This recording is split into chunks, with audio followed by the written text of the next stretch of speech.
bonjour à vous toutes et à vous tous. Dans cette semaine qui suit celle de la Pentecôte, je continue mon partage avec vous à propos de la Pentecôte, à propos de l'esprit de Pentecôte. Et j'ai intitulé cette émission « Souffle le vent ». Je vous relis d'abord les Actes des Apôtres au chapitre 2, versets 1 à 4.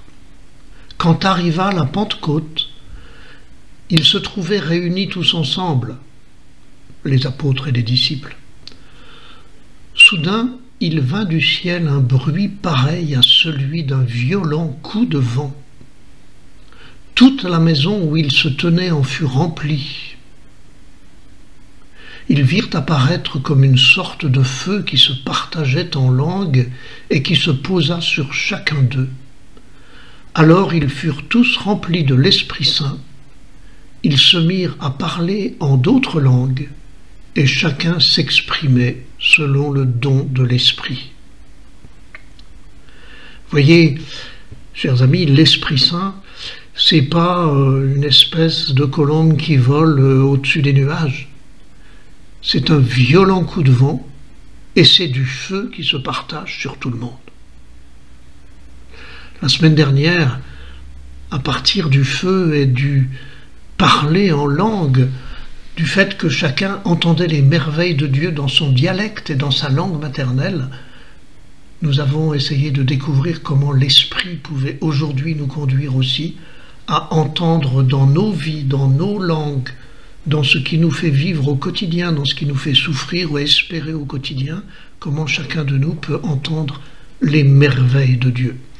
Si vous voulez réentendre cette émission, vous pouvez aller sur le site internet de Radio Arc-en-Ciel, sur la page de l'émission Dieu de tous les jours, vous la trouverez et vous pourrez la réécouter. Vous pouvez aussi aller sur mon blog parolesemmées.com, www.parole-semée.com, et dans la rubrique Dieu de tous les jours, vous trouverez toutes les émissions, et en particulier la dernière sur le feu de la Pentecôte et les diverses langues. Aujourd'hui, je reviens à ce grand vent, à ce souffle, à cet esprit qui en hébreu se dit « ruach », qui veut dire « souffle ». Cet esprit qui en latin se dit « spiritus », comme la respiration, c'est le même mot, comme le spirituel qui doit faire respirer, c'est le même mot, esprit, souffle, vent. L'esprit est un souffle, l'esprit est un vent qui souffle avec vigueur. Alors je vous invite à retrouver votre expérience du vent. Vous savez, celle que nous faisons quand c'est la tempête dans nos montagnes, ou quand le vent gonfle les voiles au bord de la mer. Ce vent très matériel, très terrestre, c'est là que vous trouverez l'esprit. Ne le cherchez pas dans un ciel inaccessible, ni dans une colombe qui volerait loin au-dessus de nos têtes et des nuages et qui ne descendrait que sur les apôtres et les grands saints. Non, l'esprit est un vent qui vient aérer nos vies d'hommes et de femmes, qui vient les faire respirer, qui vient parfois les bousculer comme la tempête. L'esprit est vivifiant. Le vent. Le bateau avance. Les flammes de l'incendie se propagent. Les arbres plient sous la tempête. Parfois les branches cassent. Les feuilles s'envolent à l'automne. La poussière s'élève du chemin.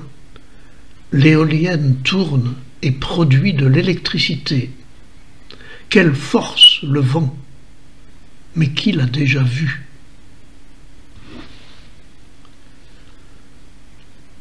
Les feuilles des arbres bruissent et se balancent. Le murmure d'une brise légère caresse et rafraîchit la peau. Le souffle mesuré ranime la flamme du foyer. La respiration de mon amoureux ou de mon amoureuse est si douce à ressentir. Quelle douceur le vent! Mais qui l'a déjà vu?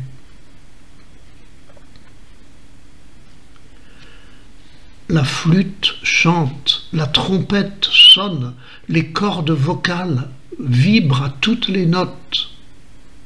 Quelle harmonie le souffle du vent! Mais qui l'a déjà vu? Le vent n'est qu'un souffle invisible. Nous ne voyons que ses effets. Le vent n'est qu'un souffle invisible. Sans nos instruments, qui entendrait la mélodie?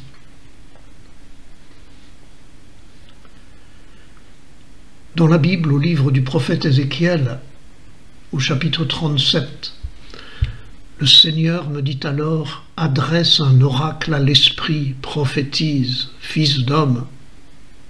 Tu vas dire à l'esprit: ainsi parle le Seigneur Dieu, viens des quatre vents, esprit, souffle sur ces morts et qu'ils vivent. » Je prophétisai comme il m'en avait donné l'ordre, et l'esprit entra en eux, ils revinrent à la vie, et ils se dressèrent sur leurs pieds.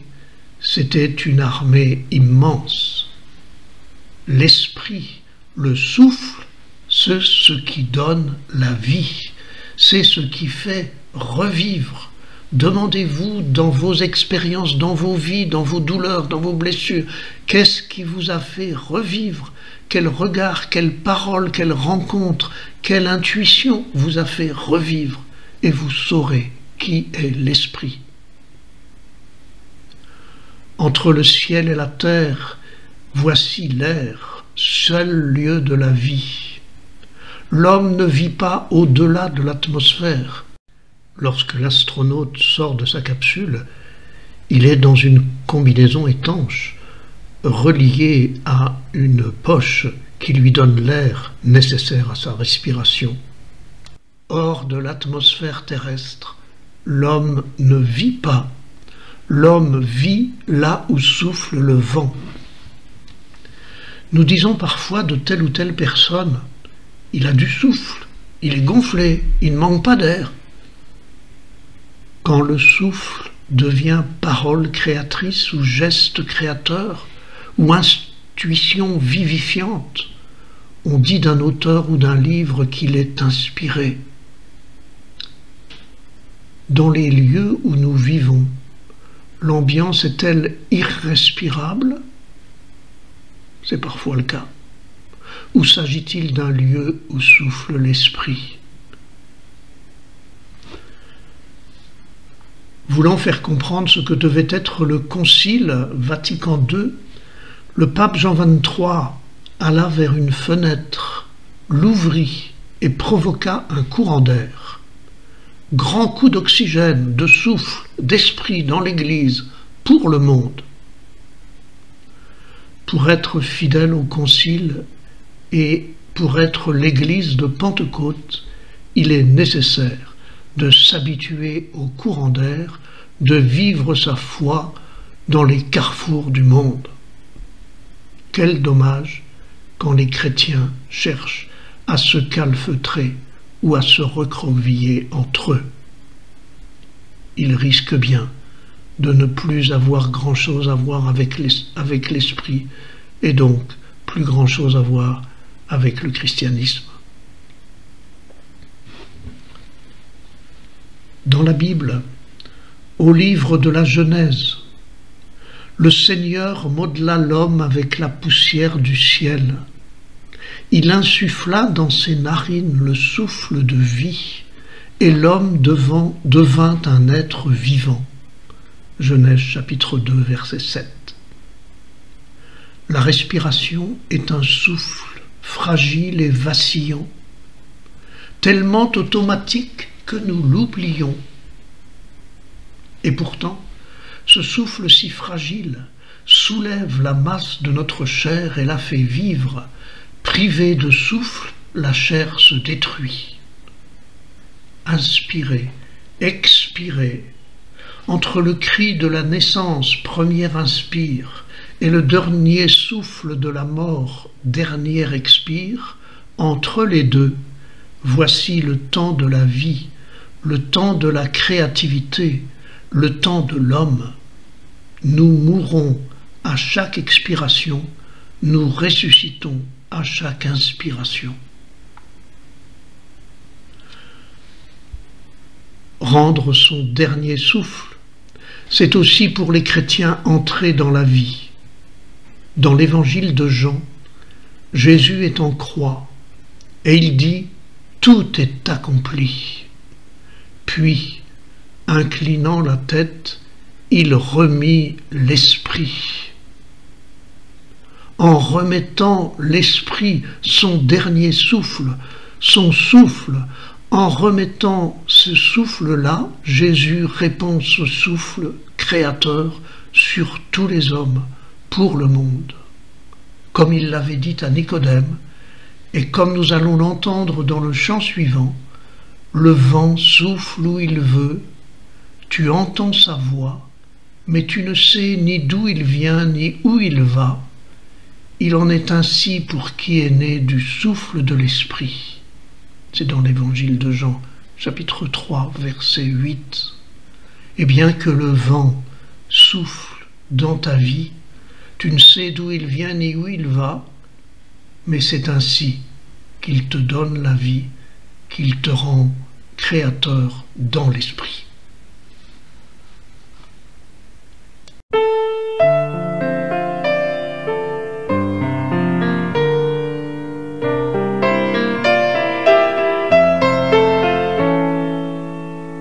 Le vent souffle où il veut, et toi tu entends sa voix, mais tu ne sais pas d'où il vient, et tu ne sais pas où il va. Le vent. As-tu compté les grains de sable sur les bords de la mer? As-tu compris le chant des vagues au pays des matins clairs? Le vent souffle où il veut, et toi tu entends sa voix, mais tu ne sais pas d'où il vient, et tu ne sais pas où il va. Le vent. Il est si long le long voyage sur un sol inconnu. Il est si loin le beau rivage que tu cherches les pieds nus.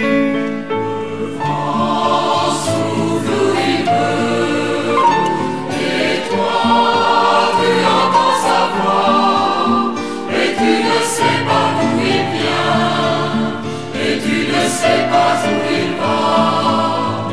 Le vent. As-tu sondé le cœur de l'homme au secret de sa soif? As-tu creusé jusqu'aux racines, jusqu'aux sources de la vie? Le vent souffle où il veut, et toi tu entends sa voix, mais tu ne sais pas d'où il vient, et tu ne sais pas où il va. Le vent. Lorsque la mort à tes paupières éteindra le soleil, franchiras-tu toute frontière pour une aube sans sommeil?